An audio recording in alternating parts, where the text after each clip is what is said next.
Hola, ahí sí me Ahí escuchan. sí, Karina, ¿cómo estás? Bien, bien, ustedes. Muy bien, bueno, agradecemos a todos que nos están uniendo a la transmisión. Estamos muy contentos hoy porque estamos junto a Fondo Esperanza, una organización de desarrollo social pionera en la implementación de un servicio microfinanciero solidario enfocado en el emprendimiento de comunidades en desventaja social. Nuestras invitadas son Alejandra Inostroza, académica de la Escuela de Trabajo Social de la Universidad Católica e investigadora de Micare, y Karina Gómez, gerenta comercial y social de Fondo Esperanza. El tema del cual hablaremos es cuidar en la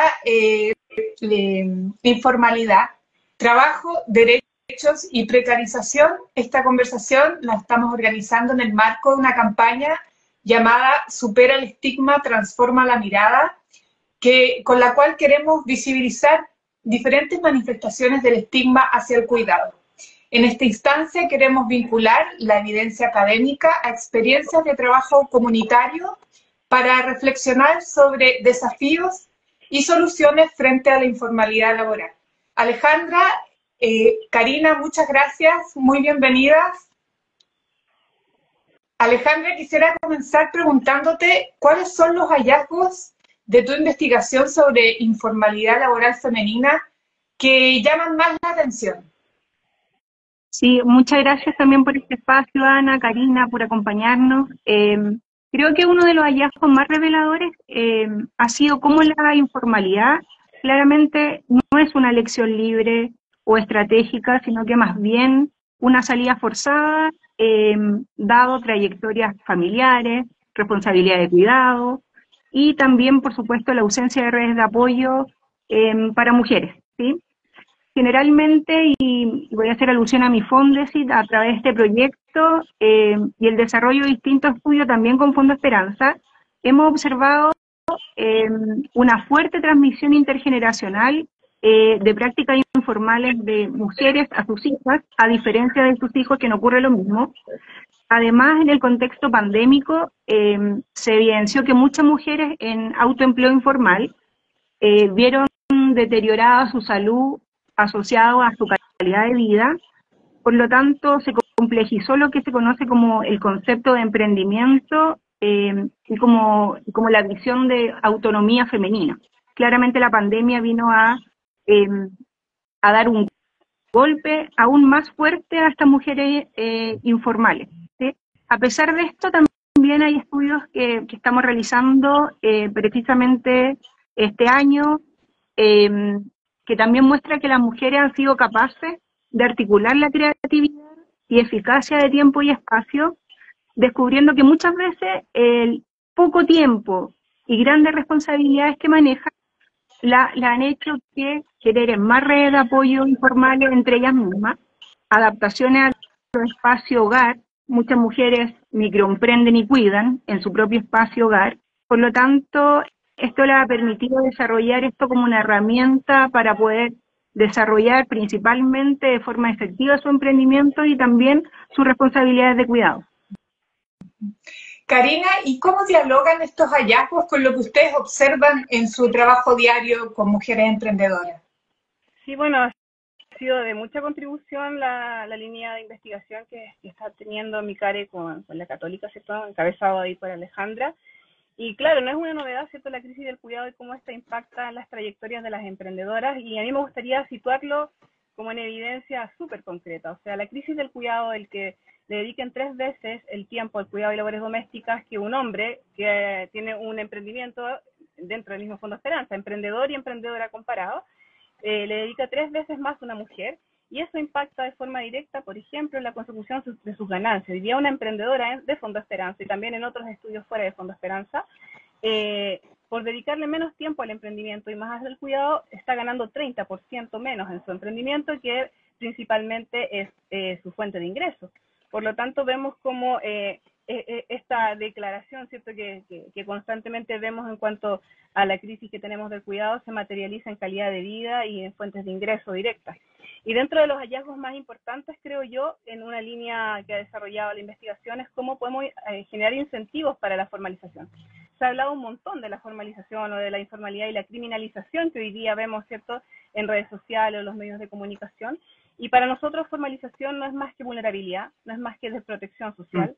El 80% de nuestras emprendedoras son informales y no están en ilegalidad, eso es súper importante, sino que están buscando una fuente de subsistencia que les permita compatibilizar, ¿cierto?, esto de la crisis del cuidado junto con la generación de ingresos. Y frente a eso, algo súper como disruptivo y que nos iluminó bastante y muy concreto, porque esta temática puede ser el mundo y sus alrededores, de esta investigación tiene que ver cómo hay elementos tan sencillos como el registro contable, es decir, que las emprendedoras puedan registrar lo que venden y lo que compran, tiene un impacto directo en la mayor probabilidad de formalización. Entonces vemos que al final no es solamente, que lo vamos a conversar más adelante, ¿cierto?, la generación de grandes políticas públicas o marcos legislativos que sí son importantes a nivel estructural, pero también vemos como a nivel de prácticas pequeñas, con estos hallazgos de investigaciones que si no lo hubiéramos hecho, no lo tendríamos, y hoy día lo estamos incorporando dentro de nuestro programa de capacitación. Claramente no estaríamos movilizando palancas que pueden ser pequeñas, pero que a la larga sí generan una mayor probabilidad de formalización y por lo tanto de estar más protegidas socialmente. En esa línea, Alejandra, ¿nos puedes hablar sobre las principales barreras que enfrentan las mujeres que trabajan en la informalidad?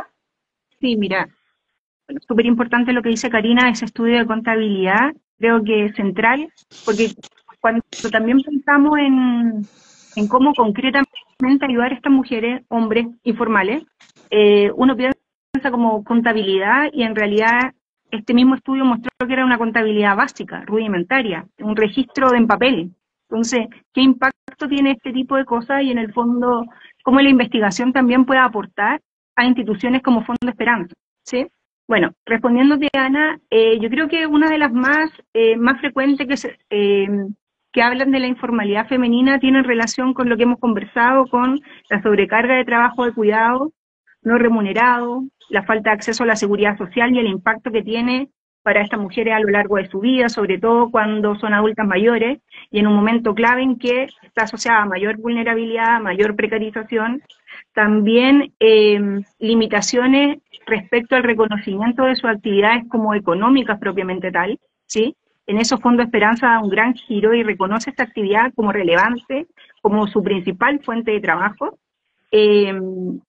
Y lo otro que también una de las principales barreras está asociada también a que muchas mujeres navegan en esto de la informalidad, pero con muy poca información, con muy poco soporte técnico, con muy poca información sobre, por ejemplo, la digitalización, con muy poco acompañamiento. Y desde ahí que también creo que Fondo Esperanza da un giro y acompaña desde distintos ámbitos a estas mujeres microemprendedoras informales.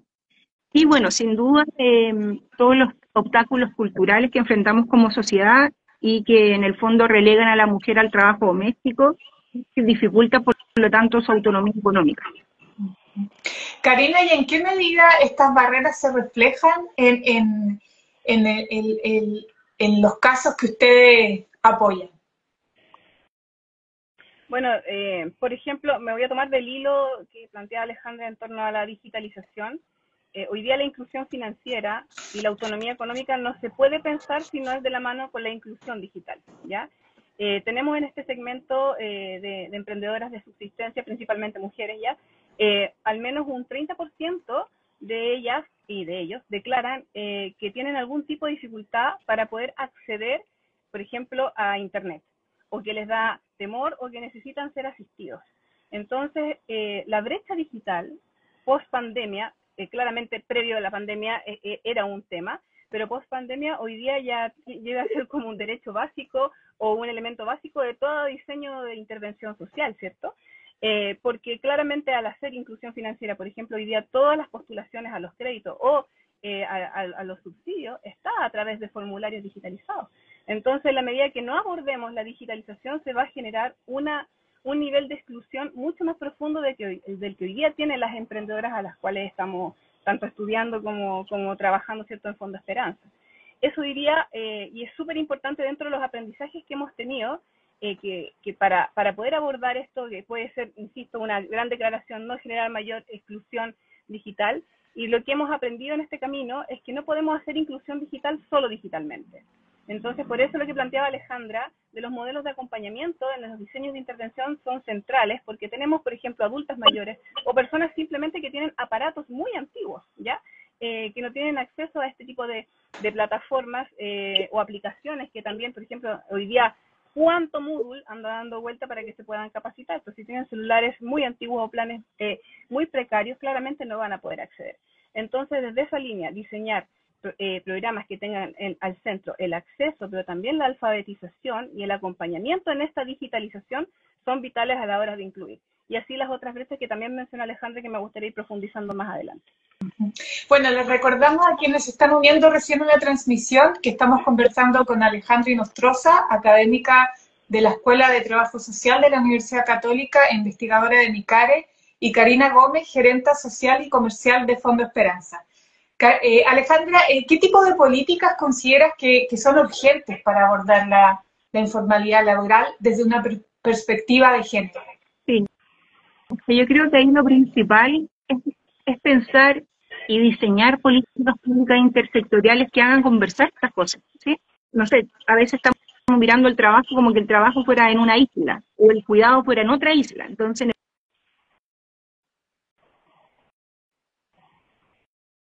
en una propia política pública, ¿sí?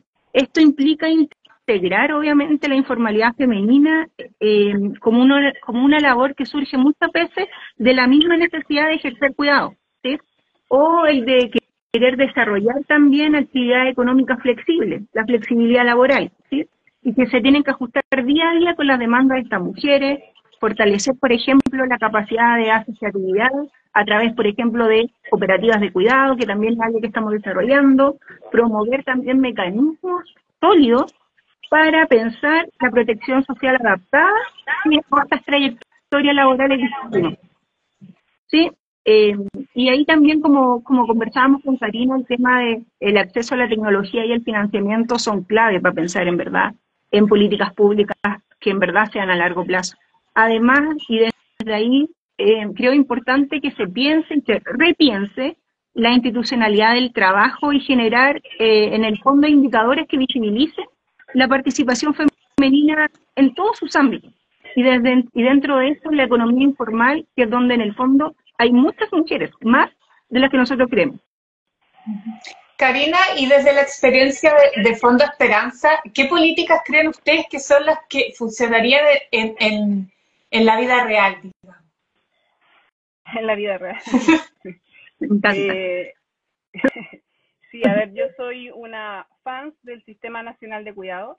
Creo que lograr mayor capilaridad, ¿cierto?, en las redes, como muy bien decía ahí Alejandra, comunitarias de cuidado son centrales. Y lo que está haciendo el Sistema Nacional de Cuidado es un gran paso que creo que tenemos que fortalecer y poder seguir sumando, por ejemplo, prácticas comunitarias de cuidado como las cooperativas, como los centros ¿cierto?, comunitarios que existen actualmente, para que efectivamente pueda lograr capilaridad y una emprendedora o una mujer pueda tener más allá de los planes como el 4-7 y otros más, que les permita hoy día estar tranquila y poder equilibrar su carga laboral y que sea una opción y no solo por necesidad por las cuales emprenden, sino porque de verdad quieren esa autonomía en el trabajo y no solamente por una necesidad porque no tienen con quién dejar a los niños. Entonces creo que el Sistema Nacional de Cuidado es vital. Lo segundo, la formalización, incentivar a mecanismos de hiper sencillos y simplificados de formalización como el que el Ministerio de Economía junto con el Ministerio de Desarrollo Social y FOSIS, más instituciones como nosotros hemos desarrollado el monotributo, basado en experiencias como Uruguay, en donde se paga un monto X y las emprendedoras en un sistema hiper simplificado pueden tener acceso a protección social y a seguridad laboral. Porque el camino acá, hoy día, formalizarse en un día es sencillo. El tema es, en estos segmentos, mantenerse formalizados. ¿Por qué? Porque uno, por los costos que implica la mantención, ¿cierto?, de la formalización, pero además en este segmento, los ingresos que reciben por el emprendimiento no son estables. Tienen shocks económicos que de un día para otro les implica estar por sobre o por bajo la línea de la pobreza, incluso de la extrema pobreza. Por lo tanto, diseñar líneas, ¿cierto?, de hiper simplificación de los sistemas de formalización son fundamentales que impliquen una carga o un cobro progresivo de estos impuestos en función de estos ingresos. Por lo tanto, prácticas o iniciativas, perdón, como el monotributo son esenciales y que ojalá despierten, ¿cierto? Porque la queremos presentar de la mano con FOSIS en los distintos espacios donde se tengan que presentar. Y por último, que no tiene que ver con una política propiamente tal, sino como con el diseño de la política, que es la forma de constituir y construir ecosistemas del emprendimiento, que hoy día, insisto, quiero celebrar a FOSIS también por la ventanilla única que han desarrollado para poder concentrar todos los programas públicos de emprendimiento, pero también está toda la oferta privada y del tercer sector, que es súper importante integrarla en una lógica de trayectoria de la o el emprendedor, que no necesitamos replicarnos ni duplicarnos en las intervenciones, sino que entender cómo es ese camino de desarrollo en función de la superación de ciertas condiciones de vulnerabilidad para que efectivamente no queden en un loop de emprendimientos de subsistencia y puedan generar otros niveles de desarrollo como emprendimiento emergente y consolidado. Y ahí me voy al tiro de la mano que hay un nicho súper importante, sobre todo en las mujeres, que si bien logran adquirir ciertos niveles de ganancia, siguen estando excluidas, por ejemplo, de la oferta de inclusión financiera, porque aún no son formales todas, la gran mayoría no lo es, pero se quedan sin, por ejemplo, acceder a montos mayores que hoy día la industria ni el Estado lo está proveyendo. Entonces, desde ahí, esos tres elementos: inclusión financiera para emprendedores, entendiendo la interseccionalidad de la pobreza en género; segundo, el tema de generar la simplificación de sistemas de formalización como el monotributo; y tercero, lo que ya nombré, de fomentar el sistema nacional de cuidado, todo en una lógica de trayectoria de la emprendedora en un sistema integrado de intervenciones público-privadas. Alejandra, ¿y qué crees? ¿Cuáles son los principales riesgos a corto y mediano plazo si estas brechas que ustedes mencionan no se abordan de manera estructural? Sí, pues, ahí está el gran problema, y también yo creo que ahí, volviendo también a lo que decía Karina, respecto a esto de la formalización y el proceso en sí mismo, hay mucha gente que inicia actividades pero nunca reporta ventas, y estos son considerados como gente formal, sin embargo no son formales, ¿sí? Ahí hay una formalización ficticia que creo que también ahí FOSI, Fondo Esperanza, las instituciones se están preocupando de eso, ¿sí?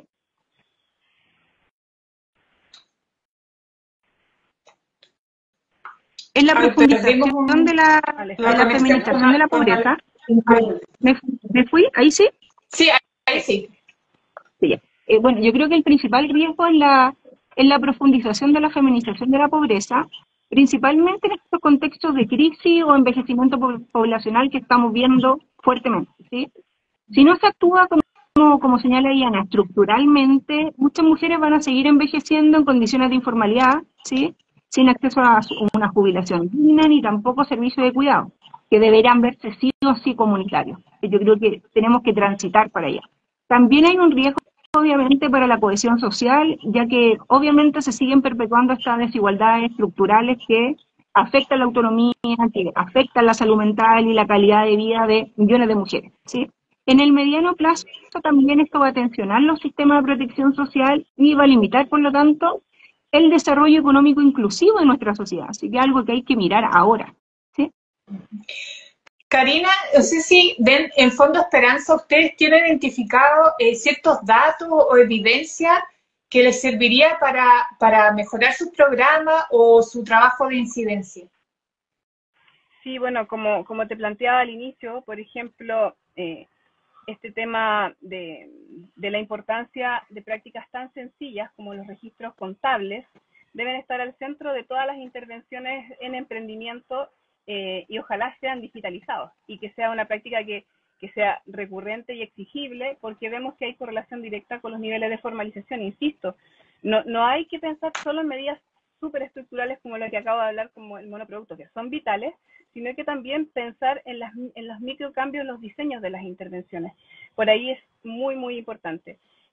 Lo otro que también nosotros hemos visto es que generar espacios de concientización en torno, por ejemplo, a los roles en emprendimiento, esto de que las mujeres se dedican a emprender en rubros que son generalmente extensiones de las economías domésticas, tiende a perpetuar, por ejemplo, como lo planteó el PNUD del 2017, desiguales, formas no productivas en los emprendimientos incluso de menor escala. Entonces, una de las formas para poder generar mayor igualdad tenía que ver con hacer más productivas las empresas o los emprendimientos en este caso.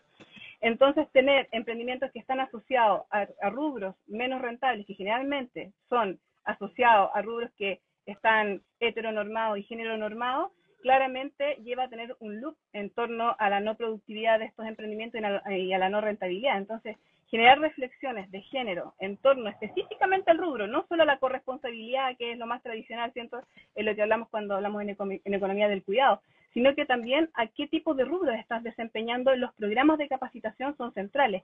Y, por ejemplo, de cara a CENSE o de cara a las instituciones que están trabajando en capacitación de oficio, poder también salir de lo tradicional, ¿cierto? La mujer panadera, la mujer peluquera, sino que poder capacitar en espacios que efectivamente permitan tener otro tipo de actividad que generen mayor rentabilidad y que no reproduzcan efectivamente estos roles más bien género normado.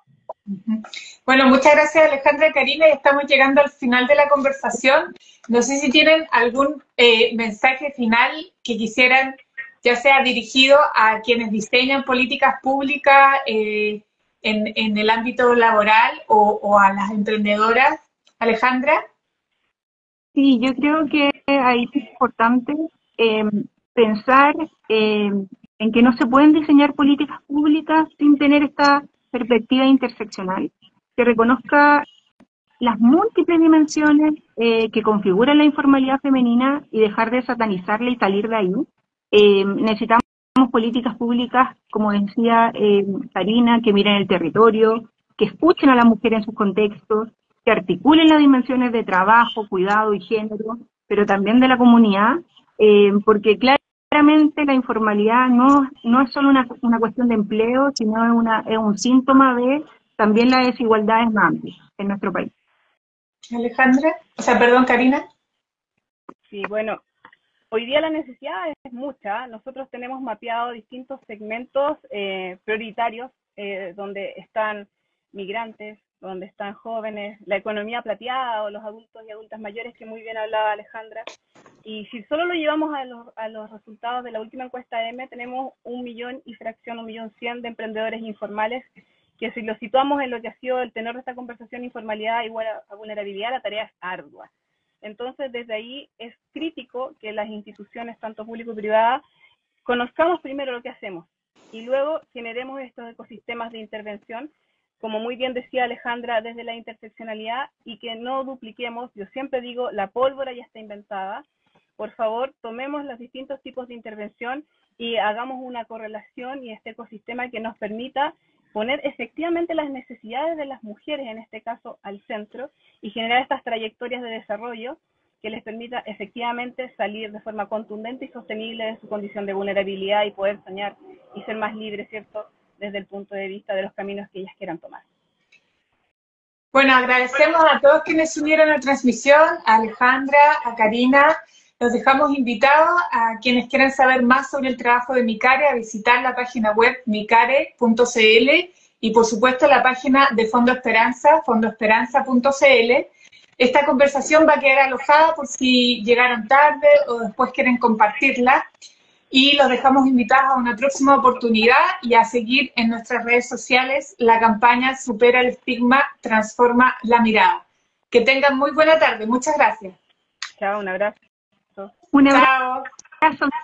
Chao, chao. Chao.